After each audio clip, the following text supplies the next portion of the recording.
Welcome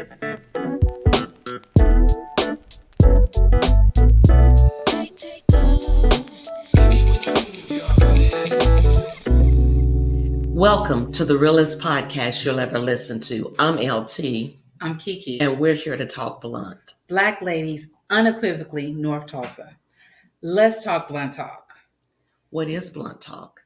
Blunt talk is a conversation with women around the table about current issues, past issues, and really just laying it all out there so that we can speak freely and have a discussion about the current events of today. Absolutely. I don't feel like that we spend enough time talking bluntly. We glaze over. We're not as transparent as we need to be. And this is a platform to allow us to speak bluntly and to help young women coming along behind us. That some of the old ones too. That too. Wasn't going to talk about that, but that too. We're going to talk blunt. So we're going to be talking bluntly, like you said, to women in general, hoping that through some of our life experiences, we can help them as they move forward. So how do you think we got here? I mean, this was like, I know, an organic moment. How do you think we got here? Blunt Talk was born after, unfortunately, the death of a friend. A dear friend died unexpectedly at a young age. And as we were contemplating our lives and what we had done, we decided, you know what? We need to do something.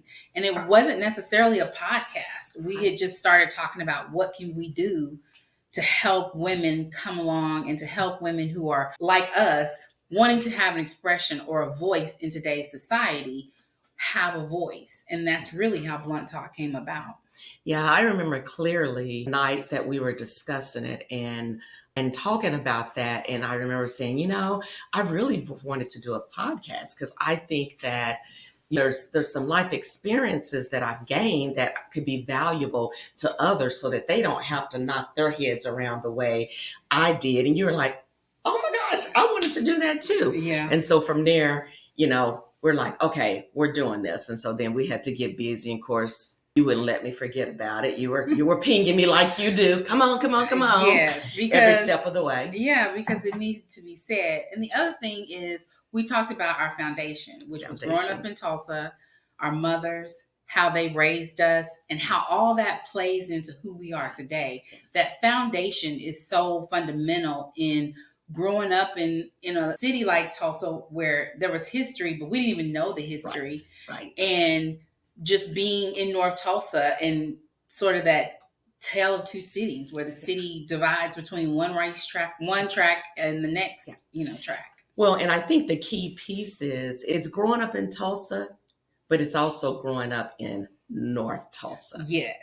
And that is a difference. And unless you grew up in North Tulsa, you may not understand at all some of the intricacies that went through. You know, I'm always telling my daughter and my husband, who's not from Tulsa, experiences, and you look at it today and you can't even fathom some of the things that we saw or we knew. So what do you think growing up in Tulsa in the early years, how do you feel like that shaped you as you went off to school and, got a career and started a family? What do you think? Growing up in North Tulsa was interesting because Woods Elementary, I was walking to school. Yeah, this is like walking to school in a snow story. I was walking to school. Not the walking to didn't you ever think we would be sitting around talking about the walking to school story? How many times we had to hear really through the woods and over the hills? Right, literally. Yeah. From my aunt's house to my house, 5 years old, trusted, but that was the community. It was a Black community that was trusted. Yeah. And Woods Elementary, everybody knew you. Everybody knew you in the school. They knew your parents. They knew you from church. And so it was really about taking care of each other. Mm-hmm. A lot of that, I think I miss that nostalgia of that. Mm-hmm. Growing up in Tulsa, going to Booker T. Washington High School, being the class that elected the first white Miss Hornet. Sorry. But that was a blunt conversation. We'll get into that in another episode. And maybe we'll ask her to come on, because I think about that a lot and how she must have felt. Yeah, making history in the opposite direction of the school. We were that class. I mean, it was almost like Tulsa News. Like, how did you all let this happen? Like, And we this were like, is the Hornet. Like, we got what? a queen. What's wrong? You know, yeah, but I mean, like I said, that's a topic for another episode. So Whitney, if you're out there, contact us because we would like to we have would this love discussion to have a with you discussion with you and how out you years feel. later and how you felt going through all that. Yes, Because yes. it was really interesting. And I think about it now in the backdrop of the history of Tulsa. Yeah. And we were just that class that we did things on our own terms. That's You know, right. We were that class. We were that class. Yeah, I have yeah. I remember one of my teachers coming up to me and like, I don't know what y'all young folk doing. Now I'm saying it to my kids, you know. So wait a minute. So you're talking about the first white Miss Hornet, but we also had the very first female drum major. We sure did. And now that wasn't as big of a, I mean, that was a different kind of big deal. It was a big deal, but it was a proud moment big deal as opposed of, you know, how did you let this happen? But it was the first. Yeah, it was the first. And she represented. She represented. Janine was on it. Janine was great. And Janine, we'd like to talk to you too. Yes, absolutely. Because growing up in North Tulsa, going to school in North Tulsa, it was an experience. We really were sheltered. That's what I found out when I left for college. Going off to college, I was sheltered. Although I felt like, you know, it was a small town. I just wanted to get away. I just didn't really realize how much Tulsa had sheltered me from what was going on in the outside world. Right. We were sheltered, but at the same time, I think we were coming on the edge of progressiveness. And I think that's why we didn't see anything wrong with having a white Miss Hornet. And it was a natural progression that we had the first female drum major. And I don't know that there's been that many since. It was natural for us because we were on that stage. I mean, nowhere near, let's be clear, nowhere near the millennials today and how they're rocking America. But we were that. And don't forget the Centennials. Well, that too. I mean, but we were, because remember, when we first came along, they were just like, you know, Generation X, this Generation X. We didn't have a name. It was Gen X. That's right. It was Gen X, and we were just going to blow everything up, which we did. Yeah. Thank you, Gen Xers. Yes. I mean, it was, but you are shaped. So, you know, one of my favorite topics to talk about is generations. We are all shaped by the generation that raises us. And so the millennials got there because we started that progressive march along the way. So, I mean, definitely was a history blazing moment. And we were a history blazing class. Shout out to the class of 1988. Absolutely. Now we just told our age. Oh well. And there you have it. with blunt talk, you just tell it all like it is. There you go. Yeah. So we just told ourselves. Oh well. I think our mothers also shaped us. Oh yeah. I mean, there are so many things. I don't know how many times we'd be like, Dorothy May, what's Dorothy May up to today? But how many times have I found myself quoting Dorothy May? Never thought things that she said and she did would become such a part of me. You know, even to moving over into raising kids. I look at the generation of today. The phones, they just ring off the hook with personal phone. Well, really, they don't ring off the hook because they're coming into their cell phones, but you can't find them because they're all on their cell phones. And they're all on vibrate. Exactly. Don't nobody have a ring. But we grew up in a day and time where you didn't call your parents at work. You just didn't call your parents at work. I don't even know if my mother had a work number at work.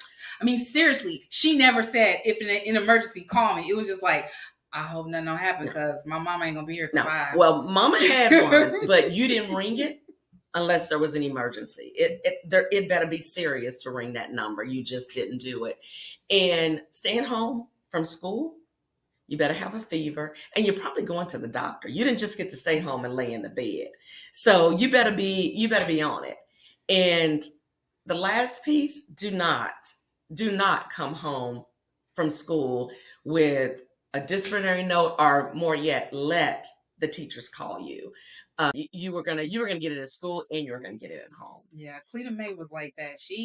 I remember the first time I brought home all B's proudly, like proud. I got all B's. I'm passing. She looked at that girl. You know, this was paper grade again, telling age. Paper grade cards. B, B. Ain't no A's on here. I'm like, Mama, I passed. I got a 3 point. I want to see all A's. Then I'll be happy. I was just like, there's no pleasing this woman. But I think that's how we got here, right? Because we both Absolutely. have busy careers, families, Absolutely. other gigs that we do. Yeah. And I think it's not, and our friends look at us, what are you doing now? What are you into What are you into now? now? And Yeah. it's not so much that we want to do more, it's just that we know our cup runneth Right. over and we want to Right. be able to share that with others. Yeah. And this is just one of those ways Yeah. to walk in faith, walk in our what we believe we're called to do right now. Absolutely. So I think that shaping of not having B's, I mean, Mhm. having A's instead of B's, or don't call me unless it's an emergency. Mhm. That made us very And they just independent. I was a right. latchkey kid. Right. So after school, I had a routine. Go in, let yourself in, get your snacks, sit down, don't answer the phone, don't answer the That's door. right. That's Period. right. So now that we are here, I think that mentality Mhm. of being a latchkey kid, Right. growing up in, 70s, 80s, it shaped us Mhm. to where we're always looking for that next challenge or that Always. next That's right. opportunity to just take things to another level. Yeah, Dorothy would always say, "That girl, she ain't gonna stop until she become a doctor. She's always into something." So just yeah, just always looking for the next, like you said, the next challenge. It really is. And how do you continue to grow and evolve in a country that is so complex? We have to find our way and we have to become comfortable with who we are and that we can thrive. And I think for me, that's one of the biggest things when I think blunt talk that comes to mind for me is how do we make sure others growing up in Tulsa and especially in North Tulsa understand that they can do and be whatever they want to be. And they do not have to be limited to what they believe limits them from getting to their destiny. Well, that, and I want to also just shout out to Opal Lee and Juneteenth and the work that she did.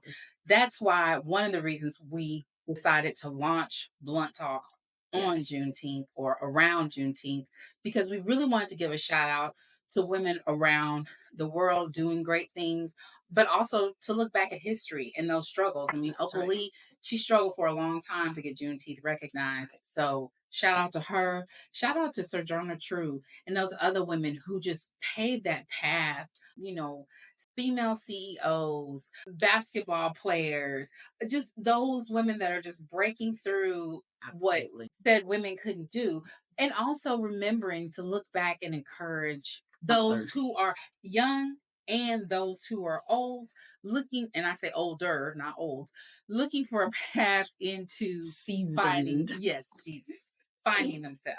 Absolutely. We definitely want to give shout out to those who come before because without them breaking down barriers and breaking down walls, there would not have been an opportunity for those who come after to be able to do the things that we do today.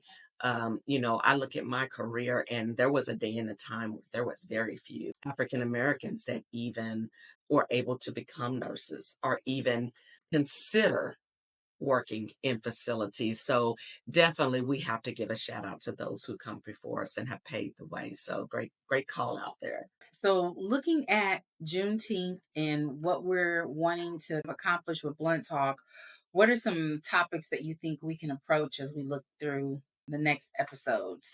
Well, I think as we think about Juneteenth and all that, especially in Oklahoma and in Tulsa, that we know occur in the month of June. Obviously, the month of June kind of starts with always the remembering of the Tulsa Race Riot in 1921. And so I think that's going to be a great topic for us to talk about because that really, I believe, has also shaped the culture in Tulsa. And I think that there are stories that have not yet been told.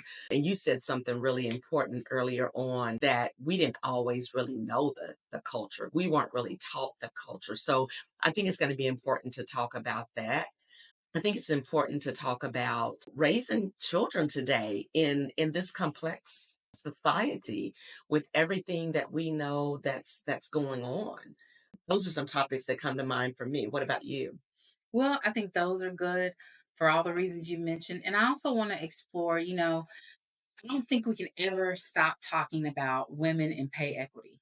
I think we Yes. always, in Yes. every format, in every Yeah. event, we have to look at that because we Absolutely. still have work to do in all of Oh, these yes. categories. Oh, But when yes. you look at the workplace and you look at women and the work that we do and the pay equity, while we have come a long way, there are signs of, the clock turning backwards on a lot of things, Roe v. Wade and some other issues. And I just don't want us to lose ground on acknowledging women for the work they do, Mhm. acknowledging women, not only just acknowledging them, but paying them in the workplace.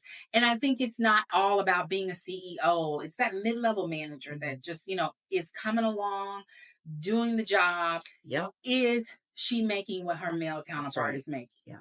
Yeah. And statistically, it shows us that there is still what I would say, we had the glass ceiling and breaking through. I think now we have sort of a visible cap or an invisible cap. Which Yeah. one is it? Yeah. Because it's there. Yeah. And I think it became more prominent during the pandemic. Absolutely. So just exploring that and in other workplace issues, as well as tackling some challenging conversations bluntly about homelessness, Yes. unhoused. Hmm. How do we talk through these things? So Yeah. if you're out there, you want to share, Yes. give us a call or Yes. email us. We will bring your topic to the table and talk Yes. blunt talk.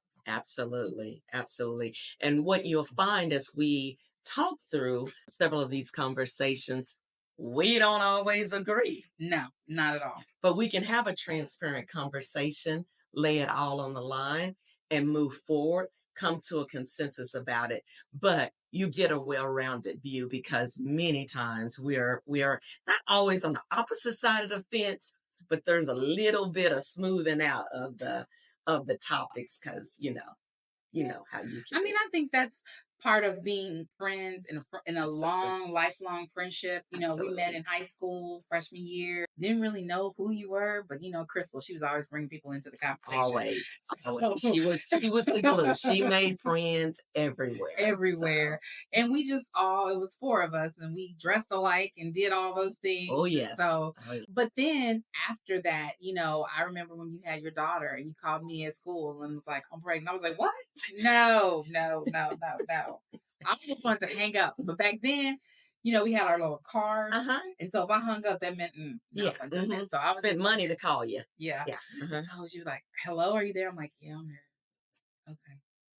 So, but those are the things that we've grown. Yeah. You've seen me get married, have kids. I've seen you get married, have kids, and now we get a chance to come to the table and just lay it all out. Talk about those things that we want to talk about. Absolutely. Yes. Yes. I remember your first pregnancy too. I remember coming to Texas and you're like, we gotta go back and take a nap. Miss Leah's gotta take a nap. I'm like, what? Like, are you one of those kind of parents? Because remember, my child was the one that we ain't gonna talk about that right now. We're gonna leave that one right there. We But broke. but I'm like, we don't remember this, but okay, let's go back to the house and take a nap. So, Yeah, I was that you mom. was that mom. I Yeah. was that mom who Don't was ring the very doorbell. structured, very, yeah. And I stayed that even through my third kid because I thought it was important for kids to have structure. And I still think that today. But, how we raise our children is very different. And Absolutely. when a young woman comes to me for advice, I tell her you're doing exactly what you're supposed to be doing. Taking care of your kid, worrying about your kid, and worrying about if you're doing it right. I mean, that's motherhood. You don't really know until you get past a certain hump. And see, I'm probably that one that I'm going to tell you, like, no, you really need to do this, and you need to do that, and you didn't do this. Yeah, see those differences right there. That's what I'm talking about. But it's Yeah. all good, and together we get there. Together So we are blood talk. we are Blunt Talk, and we want you to continue to tune in. We're going to be coming to you with frequent episodes of Blunt Talk as we lay it all on the line and tell you bluntly our life experiences. Thank you for tuning in. Yeah, and until the next time you talk blunt with us, start talking blunt with each other. It's time for us to have those conversations so we can move forward. So don't forget, have blunt talks.